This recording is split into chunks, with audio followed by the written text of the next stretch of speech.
Em Instantes, o podcast Terra do Café.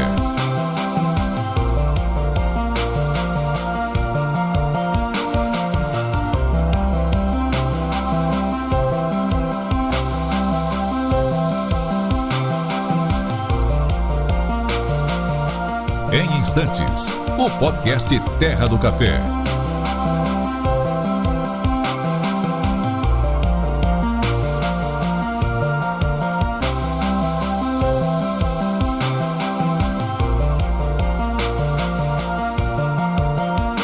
Em Instantes, o podcast Terra do Café.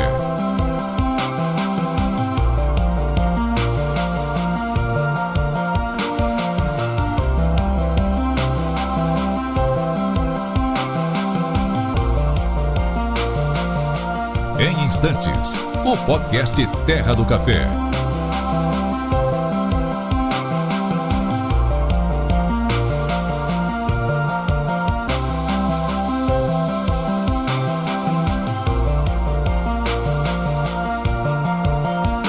Em Instantes, o podcast Terra do Café.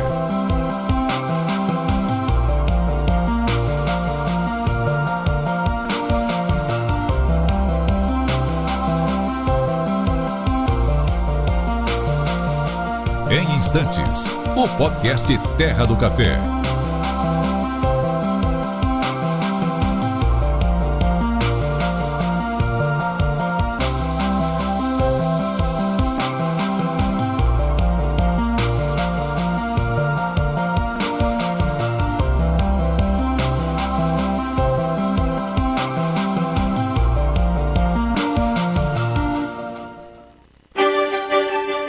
Está no ar, o podcast Terra do Café. É o Agro em Destaque, na Difusora 95, com Poliana Dias. Olá, está no ar o podcast Terra do Café. E neste episódio eu tenho a satisfação de receber o cafeicultor Carlos Berendi. Ele vai falar sobre a sua trajetória na cafeicultura, sobre os desafios, sobre as conquistas, sobre cooperativismo e muito mais neste episódio super especial que tem o apoio do Sebrae, o serviço de apoio às micro e pequenas empresas. Então vamos começar esse bate-papo. Seja bem-vindo, seu Carlos. Olá, Poliana, tudo bem? Tudo bem. Estamos à sua disposição. Ah, mas que bom. Todo mundo chama o senhor de Carlão, mas eu tô acostumada de falar seu Carlos. Mas eu sou Carlão mesmo. É o Carlão, né? É o Carlão mesmo. É o Carlão da Macaúba. De cima. Macaúba de cima. Exato. Ah, mas antes da gente falar sobre a Macaúba de cima, que eu sei que é importante pro senhor, vamos começar do começo.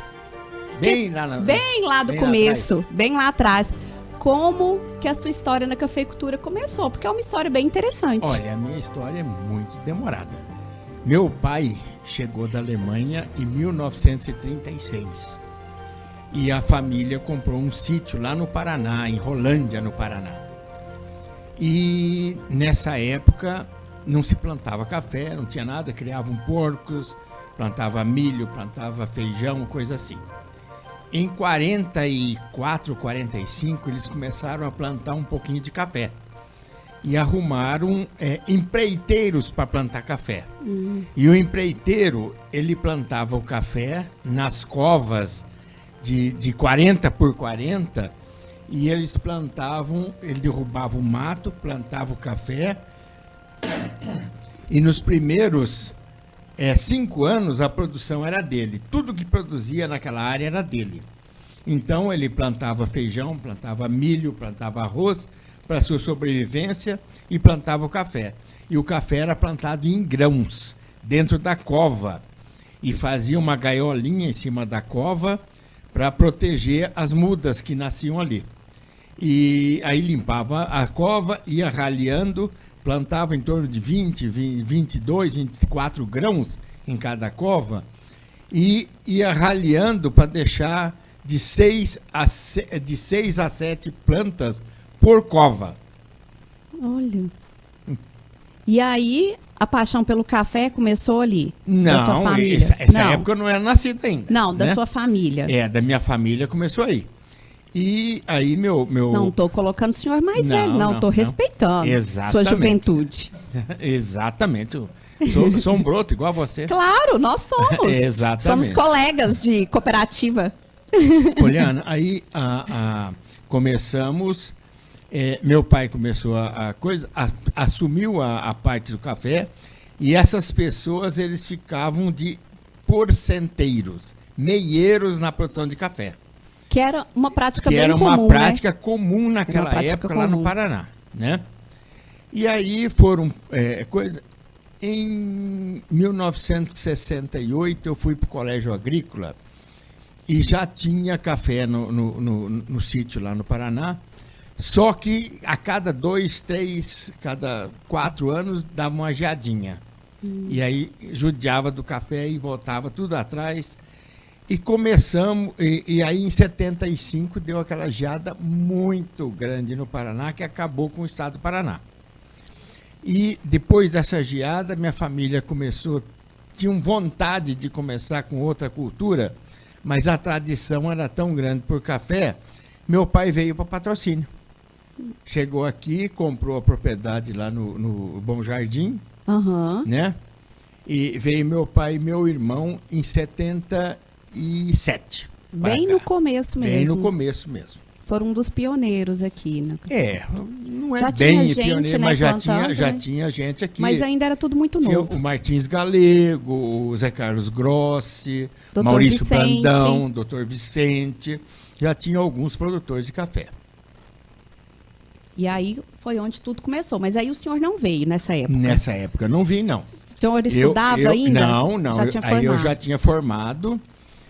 O senhor formou em 70, o senhor é agrônomo, né? Formei em 74 na Universidade Federal de Pelotas. E esse ano eu vou fazer 50 anos de formado. Parabéns! 50 anos de formado. Em atividade ainda. Olha que beleza. Já estou muito jovem, né? deixando para o meu filho a atividade da propriedade rural. A gente vai falar sobre isso mais à frente. Sim. E aí, quando que o senhor veio para cá? Aí, em 82, eu fui para Ibaiti, no Paraná, trabalhar na cooperativa de Ibaiti. E aí eu falei para meu pai, uma vez eu vim visitá-lo aqui, eu falei para meu pai, olha, se achasse uma propriedade, tinha vontade de comprar alguma coisa. Aí meu pai, um dia meu pai, o meu irmão, me ligou e falou, olha, nós achamos uma propriedade aqui e vamos comprar.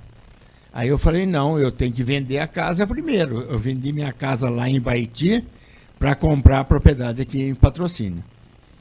E o senhor já era casado nessa época? Claro, já era casado. A Moema é um amor antigo. Não. A Moema, eu fui para Pelotas e trouxe 2 diplomas. O diploma da faculdade e a Moema. A Moema é um grande diploma. É o grande diploma. Eu me formei em 74, em 75 nós casamos. Ai, que bom. E aí vocês fizeram a mesma faculdade? Vocês fizeram juntos, Fizemos uma né? faculdade juntos, né? Fizemos a mesma faculdade. E o Rodrigo teve Seu o prazer filho, né? de estudar na mesma faculdade. Eu acho muito legal essa história. Eu tive um professor, que foi meu professor, e que foi professor do Rodrigo ainda. Nossa, né? Deve ser uma satisfação muito grande. Só que tiveram 4 ou 5 colegas meus de faculdade que foram professores dele. Quem está nos assistindo está tendo a oportunidade de ver uma foto sua com o Rodrigo. E a gente vai falar mais à frente a importância de motivar essas novas gerações aí por esse caminho da cafeicultura, né, seu Carlos? Exatamente. E aí o senhor veio. Aí Vendeu a casa lá. Eu vendi a casa lá. E aí ainda não vim para cá definitivamente, não. Meu irmão tocava a propriedade aqui. Em 93, aí eu vim definitivamente para cá. Eu estava na Brasil Flowers, em Barbacena, trabalhando com rosas. E aí eu deixei a Fazenda das Rosas em Barbacena e vim para cá definitivamente. E é cooperativa também? Não, Brasil não era Flowers? não. Não, era uma empresa privada de um grupo alemão. E aí quando o senhor chega aqui em Patrocínio, em 93, uma região muito nova, era tudo muito novo, muita coisa acontecendo. No ano de 93 aconteceu muita coisa, principalmente a fundação das cooperativas. Exatamente. Foi quando o Aguinaldo inventou e aquele grupo inventou de comprar a Kim Café. Isso. Né? Eu fui um dos sócios fundadores. E só para você saber, eu fui o primeiro presidente da Expocacer. Porque a gente até falou aqui no episódio com o Aguinaldo que havia, né, a Cocacer, patrocínio, e a Expocacer, que era a Central das Cooperativas. Então, o senhor foi o primeiro presidente da Expocacer, Central das Cooperativas. Exatamente, com sede lá na Carpa. Era lá na Carpa. Ainda era na Carpa. Exatamente. Aí depois que passou para aquele anexo ali dentro da Expocacer, né? Exatamente, depois passou para cá, para cima. Mas aí eu já não era mais. Não, aí acho que era o Zé Luiz. O Zé Luiz. O Tião Ribeiro. Não, o Tião Ribeiro. Não, era o Zé Luiz, depois o Tião Ribeiro, acho que também foi, Ribeiro. né? São muitos personagens, né? São, vocês são muitos personagens. E naquela época eu comprei 2 cotas do armazém e não era cooperativa. Não, era um sistema de condomínio. E cada pessoa tinha 2 cotas. Você imagina 2 cotas no meio do armazém. Que loucura que era aquilo. Não existia, não existia como organizar aquele trabalho. Porque se eu quisesse tirar o meu café lá do meio, como é que eu ia tirar aquele café de lá? Dá um trabalho danado. Só de mão de obra era uma coisa inviável. E o senhor chegou nesse momento que as cooperativas estavam sendo organizadas, fundadas. E então eu creio que a sua experiência ela foi muito determinante para esse momento, porque o senhor tem um histórico de ter trabalhado em muitas cooperativas. Muitas cooperativas, trabalhei no Paraná.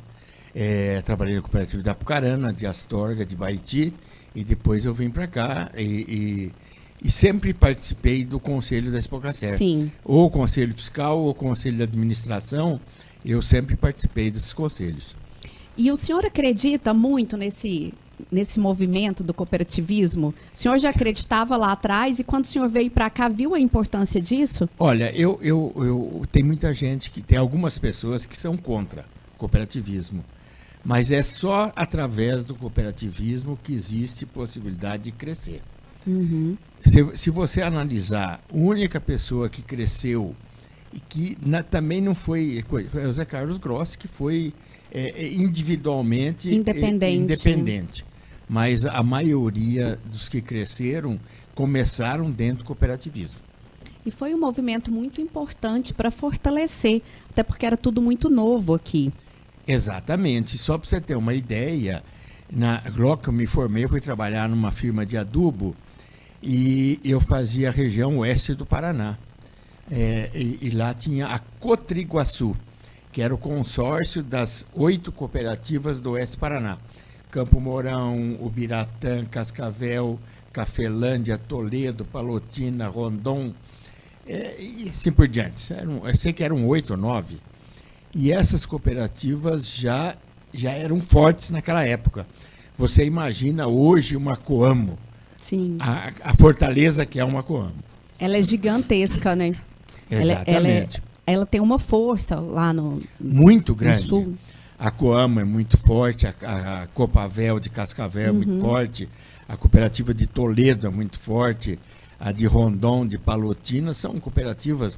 A cooperativa LAR, que é lá de Medianeira, hoje é LAR, né? Mas era a cooperativa Medianeira na época.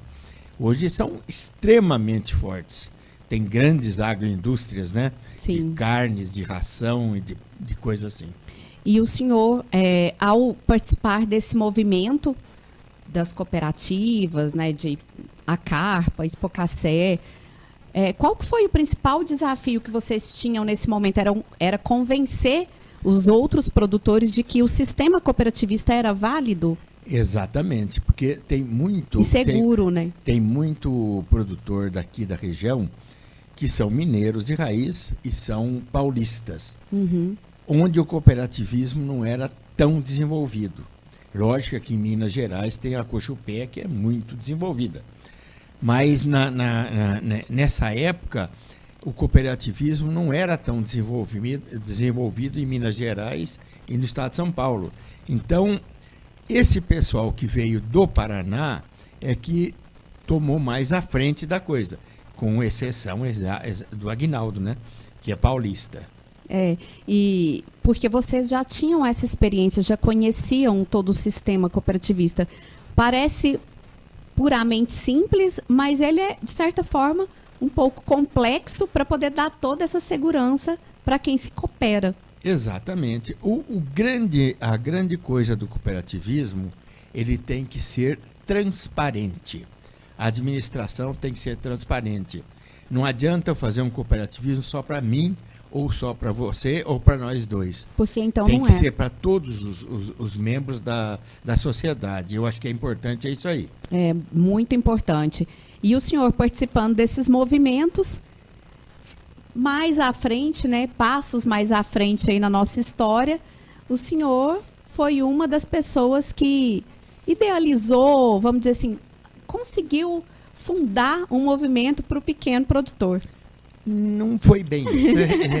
E O senhor participou do movimento. Na época, eu estava secretário de Agricultura. Sim. Tá? E o Fausto, o doutor Lucas, ele era o prefeito e o vice-prefeito, eles pediram para mim acompanhar todos os movimentos que aconteciam em Patrocínio. E um dos movimentos foi a criação, através da Expocacer, da Copa, Copacred, do Sebrae, né? Uhum. Do Marcão do Sebrae é culpado disso também. Também, ele é culpado de muita coisa, né? Vai ganhar até uma estátua aqui, exato, dependendo. Através deles, foi criado, foi feito um trabalho de procurar pequenos produtores para criar a APSER. Sim. E esses pequenos produtores falam, não, porque a região de Patrocínio é só de grande produtor. Aí fez-se um levantamento na época, tinha 400 pequenos produtores na região de Patrocínio. E deve ter ainda 400 produtores até hoje. E aí foi reunido lá no Esmeril, lá no assentamento do Esmeril, foi reunido o pessoal e foram feitas as primeiras reuniões lá. E eu acompanhava isso como secretário de Agricultura. Também é fruto daquele movimento do NUCOP, né? Exatamente. Foi o movimento do NUCOP, que era formado das cooperativas da Copa, da Expocacer, da Copacred, né? Para a criação. O NUCOP ele foi muito importante porque ele foi um movimento voltado para o pequeno produtor. Exatamente. Na cafeicultura, né? Na nossa cafeicultura. Ele juntava aqui o pequeno produtor e entregava a sua produção de café na Expocacer, e ele era tratado como grande produtor. Tinha um tratamento igual. Exatamente. Dava devida importância para aquela produção dele, mesmo sendo em menor volume. E nessa época, estavam lá, já tinham reunido, tinham formado uma diretoria, e estava faltando um vice-presidente. Aí eu falei para o Zé da Cruz, Zé, se vocês me aceitarem como associado da APSER, eu assumo a vice-presidência junto com você. Nós aceitamos tranquilamente, não tem problema. Foi aí que eu entrei para a APSER. E em pouco tempo o Zé da Cruz foi impedido entre aspas, né? Pela direção do Colégio Agrícola, porque ele tinha que dar aula lá, de ser o presidente da APSER. Aí o Zé da Cruz falou, olha, Carlos, eu vou renunciar e você assume. Eu falei, não, tudo bem, Zé, não tem, eu já sou o vice mesmo, né? E nessa época eu tinha tido o problema do acidente de trânsito, né? Um acidente de trânsito. Acidente de trânsito que eu quebrei a coluna. Uhum. E esse momento foi muito importante para a APSER, porque esse começo teve um apoio muito grande dessas cooperativas, do próprio Sebrae, para que a APSER ela saísse do papel e se posicionasse como um caminho de oportunidades para o pequeno produtor. Exatamente. Com a certificação Fairtrade, que é uma certificação muito importante para o mercado de café. Para o mercado de café e para o pequeno produtor. Você vê uma coisa, em 2010, quando fomos certificados, recebemos a certificação Fairtrade, isso foi no mês de setembro. Sim. Em outubro, nós já tínhamos conseguido vender 2.300 sacos, mais ou menos, de café com o selo Fairtrade, e recebemos um prêmio bastante razoável. E com esse prêmio, o primeiro prêmio do Fairtrade, nós conseguimos comprar o primeiro veículo para a APSER. Verdade. E era um Fiatzinho Uno Eu me lembro. para assistência técnica. E a Apser, ela teve tanto apoio que durante um tempo ela funcionou dentro da Expocacer. Dentro da Expocacer, atrás da Expocacer, lá no fundo, naquela rua do fundo, na rua da Navelli ali, naquele prédiozinho ali que ela funcionou. Tamanho era o apoio das cooperativas para que a Apser se erguesse, se consolidasse. Eu participei de muita coisa da Apser. Eu sei disso. Fiz a primeira ata. Que fique registrado. Tá vendo? Olha, fiz a primeira ata, fiz os primeiros releases para a imprensa. Eu sempre acreditei muito na Apser e eu fico muito feliz de ver a Apser hoje, quase 15 anos. Não, a Apser, 2010... 14 anos já vai para 15 anos, quase 15 anos. O aniversário de 10 anos nós não conseguimos fazer por causa na pandemia. Da pandemia, exato. Foi mesmo. Foi muito triste. E falando um pouco sobre a Apser, para quem não conhece, quem está nos ouvindo, nos assistindo, a Apser é a Associação dos Pequenos Produtores de Café aqui do Cerrado. E ela funciona, hoje ela tem uma sede própria, não é mais junto com a Expocacer, ela já tem uma sede própria, que fica ali na Avenida Faria Pereira, ao lado da Casa das Tintas. E os associados da Apser são pequenos e médios produtores de café, mais pequenos. São pequenos. Hoje, a nova norma do Fairtrade, o máximo que cada associado pode ter são 30 hectares. Antes podia mais, né? Antes podia mais, evidentemente. Por exemplo, eu e meu filho, nós temos um pouquinho mais, né? Mas nós tivemos que dividir para continuar associado. E fala um pouquinho para a gente, seu Carlos, da importância dessa certificação Fairtrade, tanto para o mercado quanto para o produtor. Olha, hoje o mercado mundial, ele compra alguns produtos Fairtrade, que tem café, banana, cacau, flores, né? Vinho, né? A Argentina e o Chile já têm grupos de Fairtrade que produzem vinho. Que interessante. E então... Eu não sabia que tinha para vinho. Exatamente. Legal.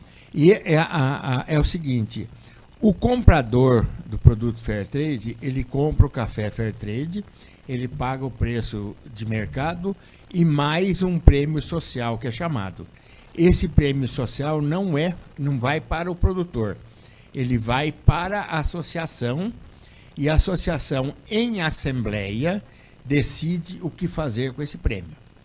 Lógico que a direção da Apser, no caso nosso aqui, ela orienta o grupo em fazer a distribuição de uma certa forma. Um dos requisitos da distribuição desse lucro Fairtrade, desse prêmio, é que pelo menos 25% do prêmio seja aplicado em melhoria de qualidade, né? Então, ele é aplicado em melhoria de qualidade, na parte social, na parte ambiental. Educacional. Só para você ter uma ideia, falou bem, lembrou uma coisa boa. Nós temos hoje mais de 20 bolsas de estudo da Apser para associados, filhos de associados e netos de associados. E o interessante é que essas bolsas também são para cursos de idiomas. Exatamente. A minha neta, ela está se formando agora em inglês com a bolsa da Apser. Que bom! E esse ano ela vai para a Inglaterra fazer um aperfeiçoamento lá. Nossa, que orgulho, hein, seu Carlos? Muito orgulho. Orgulho. Isso é muito bom. E além das bolsas de estudo para universidade, colégio agrícola, idiomas, né? Nós temos 20 bolsas de estudo só para idioma. Independente de qual idioma. Espanhol, inglês, chinês, se alguém quiser, né? Tudo isso nós temos lá também. Eu creio que a Apser, ela tem um papel muito marcante na história desses produtores que são associados, Porque a gente que acompanhou desde o início, a gente viu a mudança de vida, né, na qualidade de vida que aconteceu desses produtores. O senhor sabe, o senhor acompanhou desde o início, foi presidente, hoje é associado. A gente vê a evolução, tanto de melhoria melhoria nas propriedades, nos processos de colheita, de pós-colheita, na aquisição de equipamentos. Então, houve uma evolução muito grande.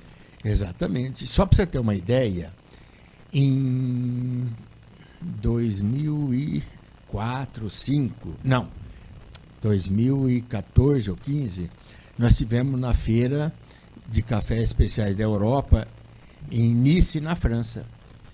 E lá, nós fomos procurados o Grupo Fair, todos os Fair Trade do Brasil foram procurados, e da América Latina, por um pessoal do Fair Trade da Inglaterra, do Reino Unido. E eles falaram que eles tinham um dinheiro para ser aplicado no grupo e queriam saber das dificuldades de cada um. E eu coloquei que nós estávamos com um grupo e que nós tínhamos ainda alguns produtores que não tinham terreiro para secar café. Era terreiro de chão ainda. Era terreiro de chão. E fizemos aquela reunião na escadaria do evento lá. Aí fizemos, depois eles chamaram para fazer uma entrevista particular, pessoal, cada um deles. E eu vim embora, né, tranquilo. Daí uns 6 meses, recebemos uma ligação da Inglaterra aqui, que nós tínhamos sido contemplados com 60 mil libras esterlinas para a construção de terreirão.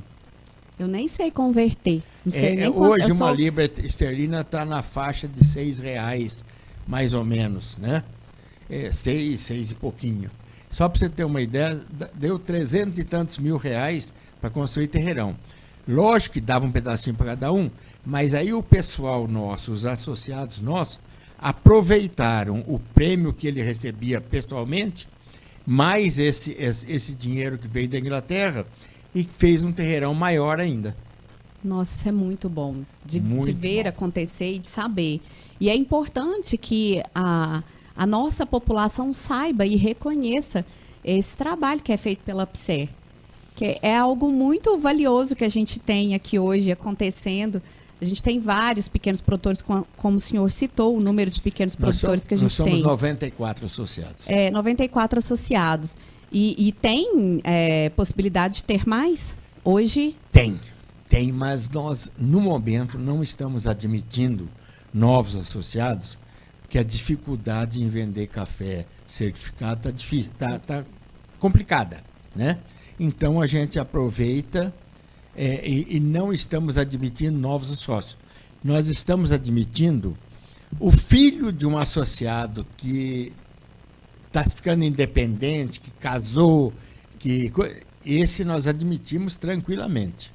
E é interessante falar para quem ainda não conhece a PSER, que a gente está mostrando o site da PSER na nossa tela. Então, quem tiver interesse pode acessar o site da PSER, conhecer, seguir a PSER nas redes sociais, porque tem bastante conteúdo, muito conteúdo interessante. As histórias de vocês estão nesse site. Eu também ajudei a escrever algumas histórias. Eu já sou muito participativa na PSER. Já participei bastante. E eu tenho muito orgulho disso. Sempre apoiei bastante.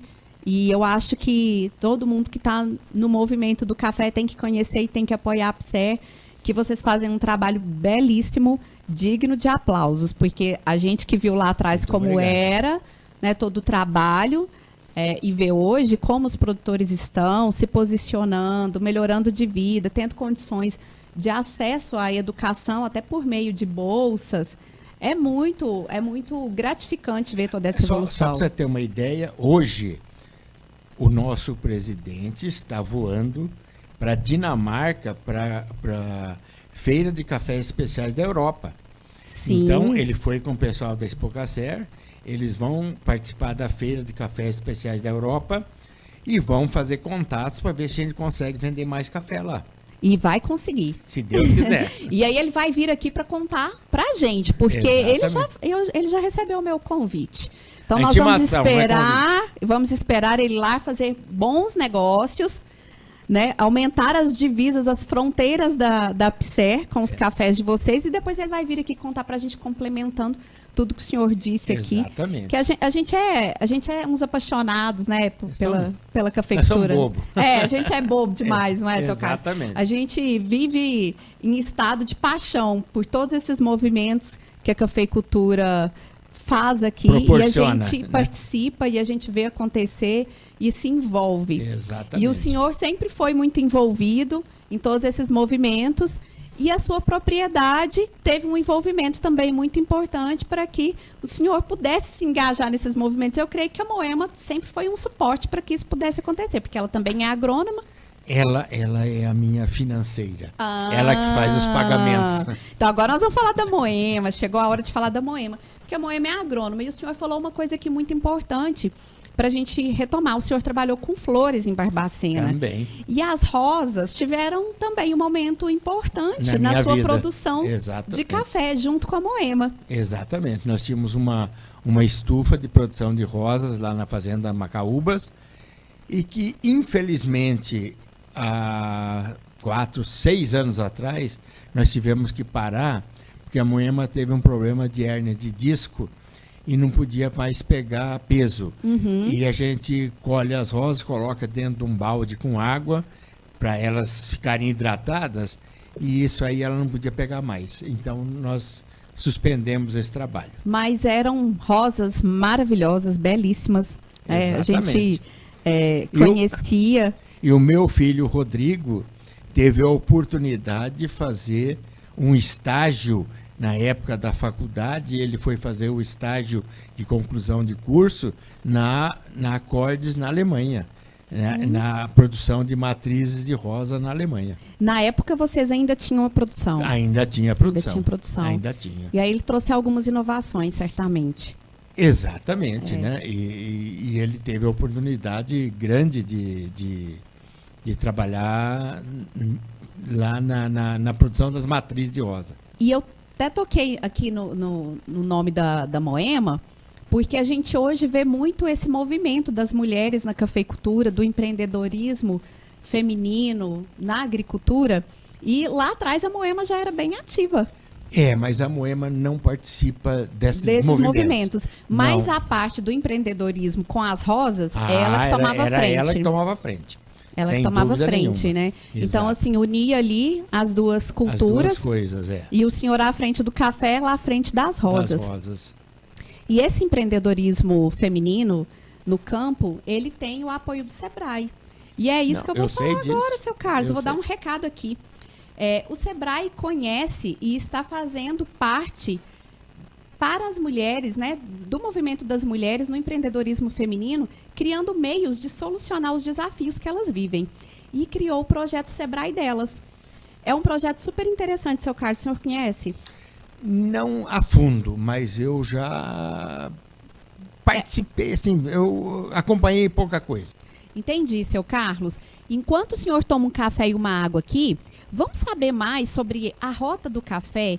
Imagina tomar um café, comer quitandas preparadas por pessoas da nossa região, de frente a um pôr do sol maravilhoso numa lavoura de café. Essa é a rota do café que o Sebrae pensou, idealizou e executou junto com outras pessoas da nossa região.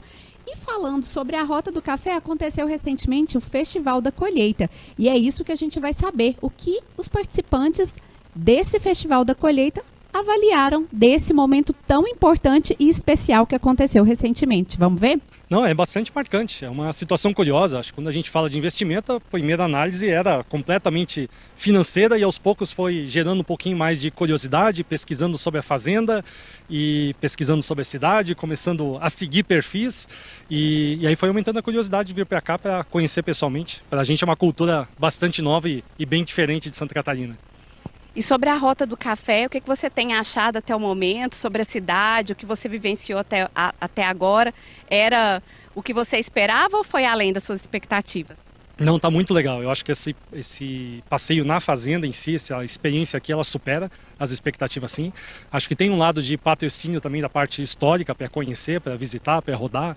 É um clima diferente, são, sei lá, pessoas diferentes, uma culinária diferente, mas a fazenda em si talvez tenha sido o ponto alto que mais marcou até agora. A partir de agora, a apreciação do café, ela muda para você? Eu acho que sim, muda a apreciação do café, você começa a fazer as escolhas também com um pouco mais de conhecimento, sendo um pouquinho mais seletivo. E eu acho que até a forma de divulgar a cidade, a experiência para outras pessoas dentro do círculo de amigos e tudo mais, e falando, olha, é uma coisa legal, vale a pena fazer esse esforço, até avessar um pouquinho, pegar 2 voos e chegar aqui para conhecer também. Muito obrigada. Aline, para você acabou de colher o café, né, o café da cultivaria ACRN, e eu vi que você estava bem concentrada ali nesse manuseio do café. É uma experiência totalmente nova para você. O que você achou até agora? Sim, acho muito legal, né? Super interessante. Nós temos o hábito, né, do café em Joinville, né? Mas a experiência de vir até aqui e entender um pouco mais o processo, acho que nos aproxima ainda mais do cuidado de como fazer e de todo o processo, de como é feito, de conhecer melhor e até ter esse carinho mais próximo, assim, de tudo, né? Então é muito, muito interessante, muito legal. A gente está sendo muito bem acolhido aqui, então está muito especial mesmo. Então você recomenda? Sim, com certeza, vale super a pena e é bem-vindo mesmo a experiência. Muito bacana saber da experiência desse casal que participou do Festival da Colheita. E como casal, eu gostaria de saber, seu Carlos, como que é a dinâmica lá na sua propriedade? A Moema participa lá ou participa de algum movimento, como Elas no Café ou o Sebrae delas? Conta pra gente. Não existe produção de café só do homem. Não existe. A produção de café é do casal, principalmente o pequeno produtor. É o casal que trabalha. Em 90% das propriedades rurais, a mulher cuida do terreirão, cuida das anotações e coisa. Isso aí faz parte. Não existe cafeicultura só minha, só da Moema. Não, é do casal. Nossa, seu Carlos... É que eu falo, eu sempre levei isso até lá fora do Brasil. O pequeno produtor, ele não existe pequeno produtor sozinho. É do casal. É a agricultura familiar. Exatamente. E essa fala do senhor é muito importante. O senhor acabou de falar aqui, que é do casal, que a mulher participa. Às vezes o homem está ali à frente, liderando, negociando, né, participando mais dos eventos. Exato. Mas há um suporte da mulher, dos filhos, tocando a lavoura, né, mexendo o café lá, ou fazendo um financeiro, como o senhor bem disse, que a Moema dá o suporte. Então eu vou aproveitar aqui para mandar um abraço para a Moema. Muito obrigado. E também do filho, né? Sim. Porque hoje, meu filho, ele que está na frente do trabalho na fazenda. O senhor tem 3 filhos. 3 filhos. O Rodrigo é o mais novo. O mais novo. Ele é o agrônomo. É o agrônomo. A minha filha é a do meio. Ela é professora, né? E o mais velho é engenheiro químico. Hoje ele está na Euroquem. Trabalha na fábrica de adubo da Euroquem, na Serra do Salitre. Que coisa boa. E o Rodrigo cursou a mesma faculdade que vocês, Exatamente. Escolheu o mesmo caminho que vocês. Quando veio para Patrocínio, para assumir com vocês a propriedade, como que foi? Foi natural? Houve desafios nessa sucessão? Teve alguns... Há um embate ali. Algum embate. Inclusive, no começo, ele tentou voltar para o lado de Flores, tentou trabalhar na Alhambra, mas não deu muito certo. Aí ele voltou para a fazenda, né? E desde a formatura dele, ele está com a gente aqui, desde 2010. Ele está com a gente, ele está à frente, né? Lógico que a pequena propriedade, eu tenho uma colhedeira mais antiga, mas quem opera lá é o Rodrigo. né? Ele que opera a colhedeira, ele que toma a frente. E como que o senhor vê essa junção de gerações na cafeicultura? Porque não só com o senhor acontece essa sucessão, essa junção, né? Essa união de gerações, mas a gente vê acontecendo com vários cafeicultores, principalmente da mesma geração que o senhor, que vieram também de outras regiões para plantar café aqui, hoje já são sucedidos. Como que o senhor vê esse movimento? Eu acho que é um movimento normal. Lógico que cada um tem que abrir mão de algumas coisas, né? Eu tenho algumas convicções que é meio difícil ele mudar minhas convicções, e ele tem as convicções dele, que também é difícil eu fazer ele mudar. Mas eu acho que Filho de peixe, né? Filho de peixe é lambari, né? Filho de peixe é lambari. Filho de peixe, posicionamentos firmes, assim como o pai. Exato. Mas eu acho que ele está tocando relativamente bem, né? E vamos tocar, vamos continuar assim. E hoje lá a propriedade do senhor, hoje o senhor disse, né, que tem uma parte que é do Rodrigo, uma parte Exato. que é do senhor. Uhum. E vocês produzem cafés de quais variedades lá hoje? Minha querida, todas as variedades. Tudo, nós temos de quase tudo, né? É lógico que tem algumas que se destacam, né? Como o IBC 12, né? Uhum. Mas é de tudo, tem um pouco. Ainda temos Catuaí, ainda temos Mundo Novo, mas com o tempo nós vamos substituir essas variedades. E a Macaúba de cima? Tá lá firme. É o Carlão da Macaúba. É, de cima. Exato. E, seu Carlos, o Rodrigo também, ele já participa dos movimentos, né? Ele é associado da PSE, ele é muito envolvido também ele já. Ele é associado da Expocacer, da PSE. Né?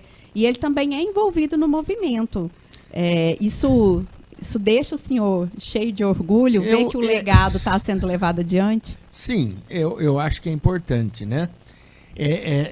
Temos pensamentos um pouco diversos, mas com o tempo a gente vai... Com o andar da carruagem, a carga se ajeita, né? É verdade, a carga se ajeita. E o senhor acredita que esse movimento do cooperativismo, ele é um movimento que o jovem cafeicultor, esse cafeicultor de segunda, terceira geração, é um movimento em que ele deve se aproximar? Sem dúvida nenhuma, ele tem que se aproximar. Porque é a forma que você trabalha em conjunto, que você não fica sozinho, né? Você tem que se associar a outros, porque você vai ser um pequeno produtor o resto da vida. E se você se juntar a outros, esse grupo vai ser um grande produtor. É um grande aprendizado. É um grande aprendizado, né? Hoje, por exemplo, eu sou agrônomo, o Rodrigo é agrônomo, e temos o Educampo, também da PSER, que é um agrônomo através do Sebrae, né? Que é muito importante para... É uma ferramenta, né? É uma ferramenta para administrar os custos da fazenda. Seu Carlos, na história da cafeicultura que o senhor viveu, qual que é o ponto que o senhor acha assim, que foi o ponto de destaque, o ponto de virada, o ponto de falar assim, não, agora essa região vai deslanchar e vai se tornar referência mundial? Que momento da história que o senhor percebeu que isso ia acontecer? Eu acho que desde o começo a gente já via que a região do Cerrado Mineiro era uma região diferenciada, né? Era diferenciada. A gente não tem um ponto, olha, daqui para frente, mas desde o começo a gente via que era uma região diferenciada, onde nós temos condições climáticas muito favoráveis para a produção de café de qualidade, né? Então, eu acho que esse café do Cerrado, esse ninguém tira da gente. Esse continua para o resto da vida. E é bom ver as conquistas que que a gente tem recebido ultimamente, né? Conquistas como aquele café da Ilha, que foi feito só com o regenerativo. A conquista também da fazenda, né, da Guima Café, como o melhor café do mundo. E tantas outras conquistas que vêm acontecendo, inclusive na questão do regenerativo, a gente sendo pioneiro nisso, na Fazenda do Belone foi a primeira a receber o certificado. Então a gente vê que esse pioneirismo, ele não está na nossa fala, ele é uma expressão de tudo que acontece aqui. Do que acontece aqui na região do Cerrado Mineiro. Dá um orgulho? Dá muito orgulho. Dá muito orgulho, né? Graças a Deus. Já brigou muito por isso? Já batalhou demais, né, seu Carlos? Bastante, já compramos muita briga. Na época que a Expocacer tinha um conselho de 15 associados, dava cada discussão. Me recordo. Deus me livre. Fazíamos as atas juntos. Exato. E ficava lá digitando, depois o senhor ia lá conferir, né? Para conferir se eu tinha escrito direitinho. Fui uma boa aprendiz? Fui, né? Você aprende, hein? Eu aprendo, né? Aprendo com os melhores. Essa turma aí só me ensinou coisa boa. Vocês, os 15 lá, aprendi muita coisa, vivendo os debates de vocês. Exato. Debates necessários para o crescimento. Claro, é importante. Porque ninguém é dono da verdade. Isso é uma coisa simples e pura, né? E vocês, assim, por mais que sempre há debates, né? Quando há um grupo grande, sempre há debate. Mas o debate era pela coletividade. É pelo café. Pelo café, pela não coletividade. É pelo Carlos, pelo João, pelo Paulo. É pelo café. E o senhor olhando toda essa história, assim, o que o senhor pensa para o futuro? Como que o senhor projeta esse futuro? Como que o senhor acha que os seus netos vão vivenciar a cafeicultura? Olha, a cafeicultura está ficando cada vez mais difícil. Hoje, a mão de obra não é só no Brasil, no mundo inteiro está complicada, né? A gente está vendo que tudo que depende de mão de obra, cada dia vai ficar mais complicado, né? Então, somente aqueles que se atualizarem e procurarem novas técnicas vão sobreviver. Aquele pessoal da enxada, antigamente da capina manual, isso não existe mais. Do solo compactado? Não. Isso acabou. Acabou. Principalmente nessa questão de sustentabilidade. É um Exatamente. Tema que carece de atenção de todos os agricultores. Não é só a sustentabilidade, é a sustentabilidade ambiental que nós estamos falando, mas a econômica e a social. E a social, né? Sim, é importante. Principalmente a social, porque hoje, com esse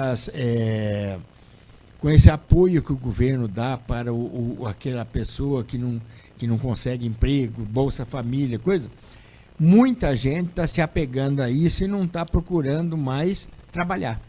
Né? E o trabalho dignifica, né? E o trabalho dignifica o homem. Exato. Exatamente. E como a gente aprende, como a gente cresce, principalmente eu que trabalhei em cooperativa há bastante tempo e tive a satisfação de muitos momentos trabalhar em conjunto com o senhor como cooperado, conselheiro, né? Muitas vezes a gente trabalhou junto, igual nas atas, na PSER, em outros momentos.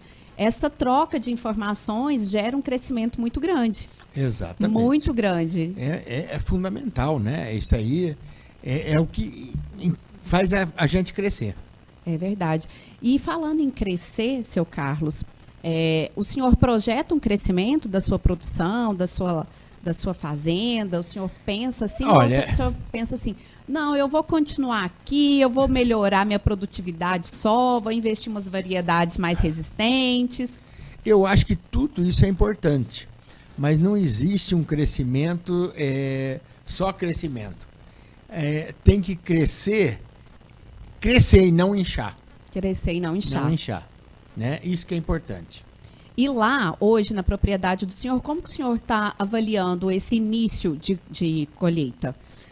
A gente já pode falar alguma coisa sobre isso, questão de qualidade? Este ano, nós vamos ter uma colheita muito pequena. Sim. Porque a colheita do ano passado foi uma colheita bastante grande. E, só para você ter uma ideia, Nós erramos todos juntos. Eu, meu filho e o nosso consultor do Educampo. Nós temos um talhão lá que nós adubamos ele para 70, 75 sacos de café. E ele produziu 115, 105. Então, ele depauperou muito a qualidade do pé de café. Judiou muito do pé de café. Mas eu acho que a gente tem que trabalhar para a gente melhorar a qualidade do café, melhorar as variedades e talvez melhorar a quantidade diária também, sem problema nenhum. Né? Isso não faz mal para ninguém.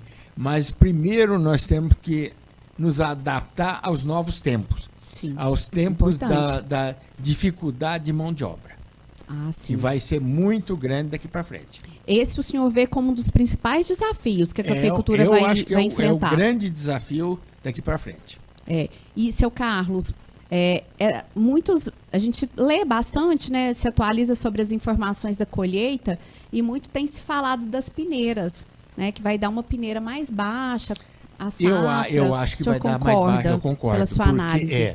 Porque este ano nós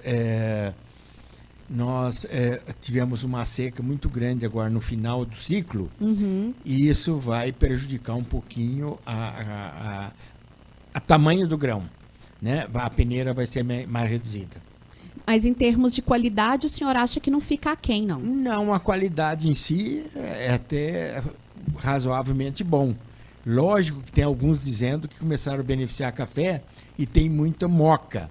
Moca é o que a gente tem lido e ouvido mesmo. Moca e concha. O que é a concha? É aquele grão que se desmancha e vira concha e miolo de concha. Que aí prejudica um pouco na comercialização. Na comercialização. A qualidade da bebida nem tanto, mas a comercialização é muito prejudicada. Sim. E sobre essa questão de sustentabilidade que a gente estava falando, né, e o senhor falou sobre esses pilares, que é o econômico, o social e o ambiental, a gente sempre fala muito no ambiental.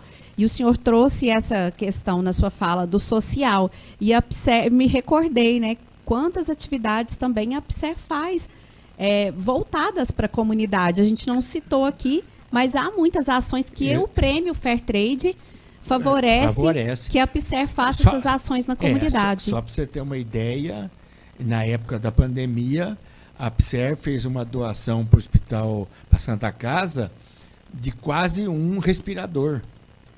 Na época era crítica. Era 35, 40 mil reais um respirador. E nós fizemos uma doação, se não me engano, de 25 mil reais na época. Hoje nós ajudamos muito algumas creches, a Casa do Idoso. A Casa do Idoso, vocês sempre fazem ações. Sempre fazemos ações lá. Então, é importante isso aí. Eu me recordo que... E a APSER também, ela tem uma grande importância para o produtor. Ela fornece análise de solo, análise foliar, ela restitui para o produtor, em termos de prêmio, alguns produtos como fertilizantes. Ela só não restitui defensivos agrícolas, né? Mas fertilizante. A APSER fornece para os associados EPI, né? Isso é importante. É muito importante. E também vocês dão um suporte na comercialização ao buscar parceiros para fazer essa comercialização de maneira apesar de que justa. O nosso grande parceiro aqui em patrocínio é a Expocacer. Sim. Nós temos também a Olan, que compra café, nós temos a Cafebras, mas o nosso grande parceiro é a Expocacer. Meio que como um braço muito importante da história de vocês. Sem dúvida nenhuma. Da história da APSER. E o senhor acredita que... Como que o senhor vê o futuro da APSER? Eu acho que a APSER tem um futuro muito bom pela frente, tá? Só para você ter uma ideia, a APSER hoje, ela tem um pouco de gordura de dinheiro para eventuais períodos de crise. Então, isso aí é fundamental, porque você imagina essas bolsas de estudo, alguém que pegou uma bolsa de estudo hoje, vai fazer um curso de 5 anos e amanhã depois dá uma geada. Nossa, Né? importante. Tudo isso nós temos que calcular e deixar uma certa gordura para conseguir assessorar esses estudantes até o término do curso.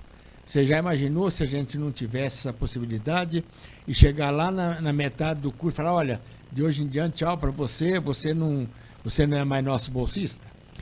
E aí que a gente vê o valor dos movimentos de associativismo e de cooperativismo. Exatamente. Vocês estão pensando no todo, pensando nos riscos, calculando os riscos, provisionando. Na possibilidade de amanhã ou depois ter um problema pela frente e que nós não podemos deixar a peteca cair. É verdade.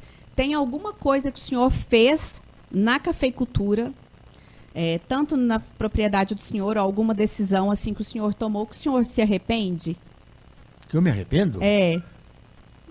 Não. O senhor fala assim, nesse momento aqui eu deveria ter feito diferente. Não. Assim não. Mas eu, por exemplo, uma coisa que eu fico orgulhoso de ter feito é irrigação. Nós temos irrigação foi hoje. No momento que foi no momento, foi precisava investir. Há 6, 7 anos atrás, nós fizemos um investimento enorme, né? Financiado pelo Banco do Brasil, mas fizemos irrigação.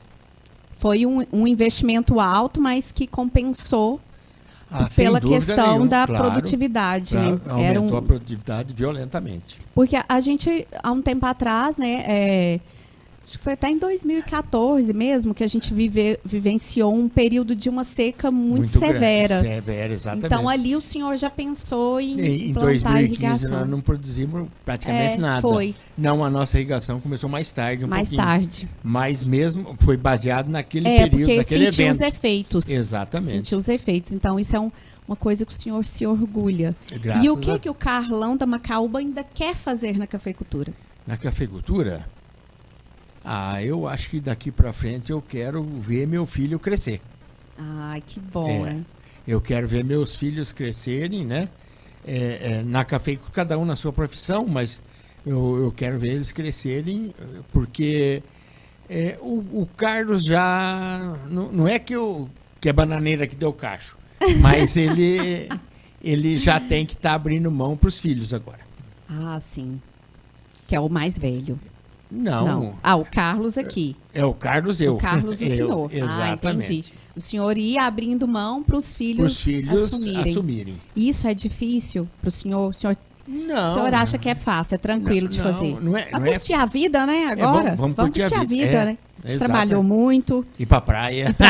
Exato. Né? Isso. E lá na fazenda só só gerenciar, visitar. Delegar e daqui uns tempos delargar.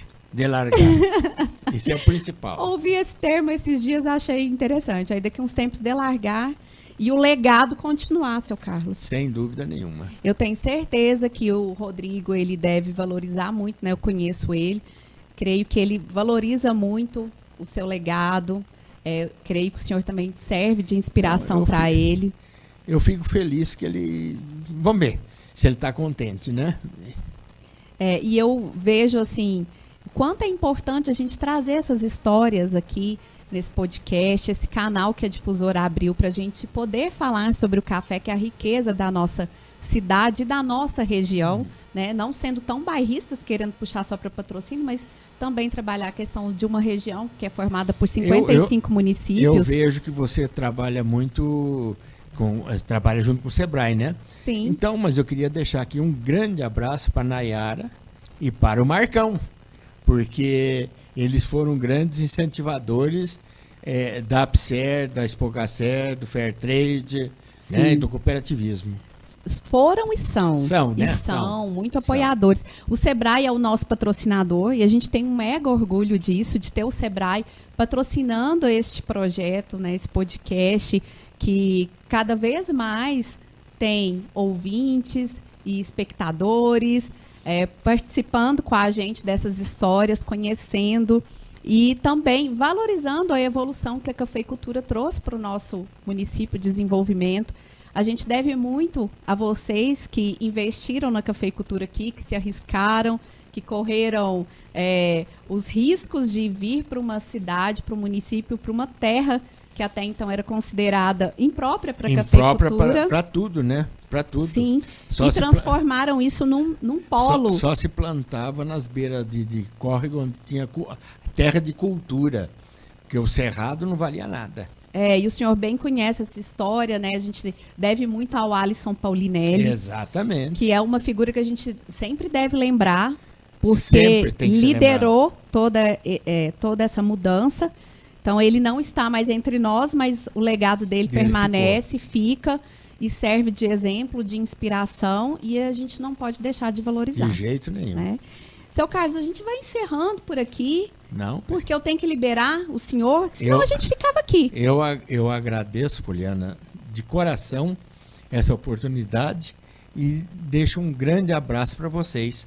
E sempre que a gente tiver à disposição, sempre colocamos à disposição para qualquer coisa que vier a precisar da gente. E aí, seu Carlos, a gente falou lá da Macaúba de Cima. Lá hoje o senhor é o quê? Presidente da Macaúba de Cima? Não, prefeito? É o quê lá? Eu sou ajudante de servente de vereador. Adorei. E Macaúba de Cima. Carlão é da Macaúba de cima, que fique claro. Exatamente. Que fique claro. E é uma região que o senhor tem muito orgulho em pertencer, né? Uma micro-região muito valiosa, né? Produz cafés de excelente qualidade. Exatamente. E o senhor escolheu lá? Não escolhemos, mas nos colocaram lá e a gente ficou. Escolheram o senhor e a sua família.